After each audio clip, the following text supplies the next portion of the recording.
Just a quick message. This clip you're about to watch on my Stop Retiring Wrong channel are my words and books and educational events, but they're filtered through AI. But I am real, and my clients and their issues are very real, and my research is not AI.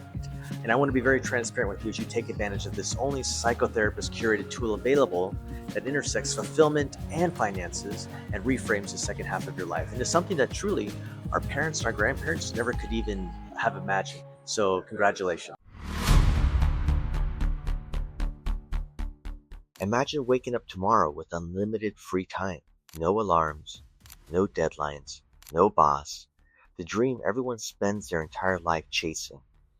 Now imagine that same freedom slowly turning into emptiness, because for millions of retirees, the real fear isn't running out of money, it's waking up and realizing nobody needs them anymore. After 40 years of being important to a company, a team, or a profession, who are you when the title disappears? For decades, retirement was sold as the ultimate reward. Work hard for 40 years, save enough money, build the investment account, pay off the house. Then finally, one day, life would begin.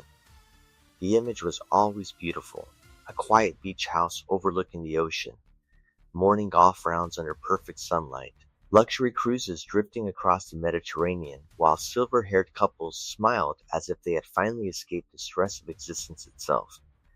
The message was simple: survive your working years, and paradise will eventually arrive. But hidden beneath that dream is a psychological crisis almost nobody talks about. Because for millions of retirees, the hardest part of retirement is not financial survival, it is identity collapse. Modern culture treats retirement as a finish line, a clean ending, a permanent vacation earned through decades of sacrifice. Financial advisors obsess over retirement accounts, inflation, and withdrawal rates. Entire industries are built around helping people prepare economically for old age. But almost nobody prepares people psychologically. Very few people ask the deeper question: who will you become once your professional identity disappears? This hidden phase of life is increasingly being described as the mattering span, the period after retirement where people must figure out how to remain relevant once the career title is gone. And according to research emerging in 2026, nearly 1/3 of retirees experience depressive symptoms. Not because they are poor, not because they lack comfort, but because they no longer feel needed. The real crisis is not financial. It is existential. For most adults, work provides something far more powerful than income. It provides meaning. When people meet for the first time, the conversation almost always reaches the same question: what do you do? Not who you are, not what gives your life purpose, not what kind of human being are you becoming. What do you do? Over time, the answer becomes fused to identify itself. The teacher becomes the guide, the engineer becomes the problem solver, the executive becomes the leader, the nurse becomes the caretaker.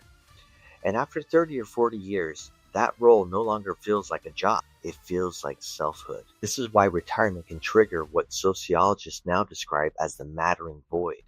At work, human worth is reinforced constantly through 4 psychological pillars summarized by the acronym SAID: significance, appreciation, investment, dependence. Together, these 4 forces quietly shape emotional stability for decades. Significance means feeling seen and essential. At work, people notice if you are absent. Meetings pause when you do not arrive. Problems wait for your expertise. Your existence creates impact. Appreciation means being valued for specific contributions. Someone thanks you for solving the issue. Your experience matters. Your competence has visible importance. Investment means people care about your growth and well-being. Employers train you. Teams depend on your development. Colleagues ask how you are doing because your condition affects the group. And finally, dependence. Perhaps the most psychologically powerful force of all. Someone needs you. A client relies on your judgment.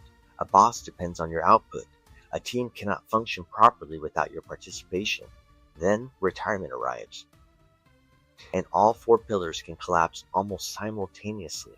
The emails stop, the calls disappear, the meetings continue without you.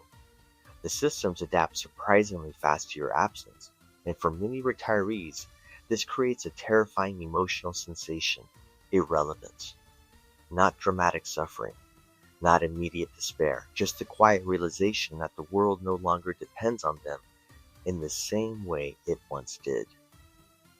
This feeling is now increasingly referred to as retirement grief, because retirement often resembles a form of invisible mourning.